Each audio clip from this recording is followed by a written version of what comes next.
Hey everybody, John Granato and Lance Zierlein from the bench. That's mornings on ESPN 97.5 and 92.5. Please hit subscribe so you get all of our content here at SportsMap HOU.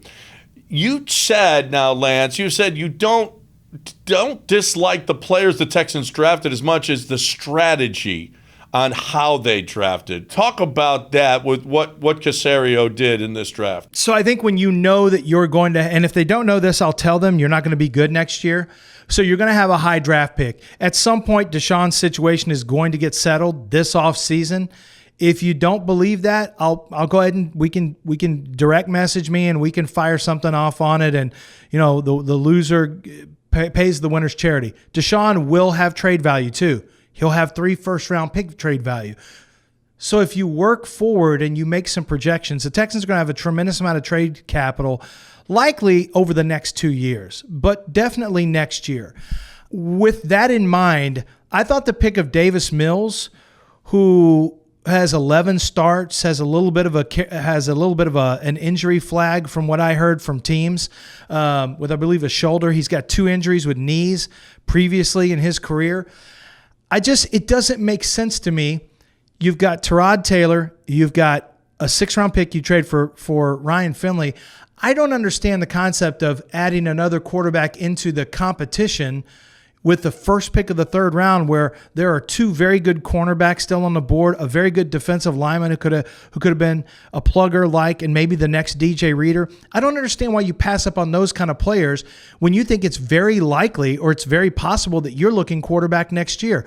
It doesn't match, as my friend Dane Brugler from the Athletic says, it doesn't match the timeline of where the Texans are as a team. Drafting a quarterback who's a developmental quarterback in the 3rd round is not something you typically do when you don't even have a QB1, unless you think he is the QB1. And if you do, then I immediately have questions about what you expect the next 3 years to look like. Because while I liked him just fine, I certainly can't project him to be a good QB1 right now. Maybe the Texans can, but that is a big projection based on the tape and the 11 starts he has and his background of injury. Yeah, I agree. But let's play devil's advocate. They do feel like they've got the quarterback. They are going to be a bad football team next year. They're going to get a high draft pick. Plus, you're going to get a high or two high draft picks next year for Deshaun Watson.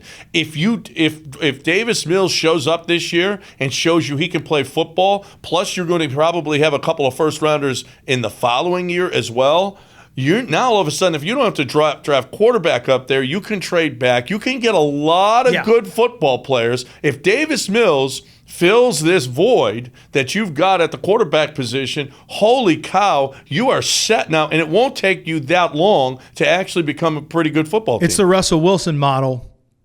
With what Seattle did. I mean, you're cheap. It allows you to spend money all over the place if you need to. So, yeah, in that scenario, if Davis Mills is Russell Wilson, it's a huge win. That's a huge gamble to take because Seattle already had Matt Flynn, who they had they drafted Russell to be in competition with Matt Flynn. I get that. There's not even a Matt Flynn. There's just a Band-Aid in Tyrod Taylor right now. And we, of course, know Matt Flynn was pretty much no more after that. But I think the other thing that would be interesting, just to play devil's advocate against myself, is once you get those Deshaun picks, what you could be saying is, let's see how he does next year. Let's not draft a quarterback next year. Let's give him a 2-year window potentially, or at least a 1-year window. Or no, a 2-year window, really. Right. And then once that draft capital kicks in with the Deshaun Watson deal, let's maybe give ourselves the opportunity to give him a 2-year runway, and then we'll make a decision about quarterback in 2 years. That's feasible. That's feasible if you look at it that way. If you say, hey, if you trade Deshaun Watson, you're still going to have tons of trade capital within 2 years.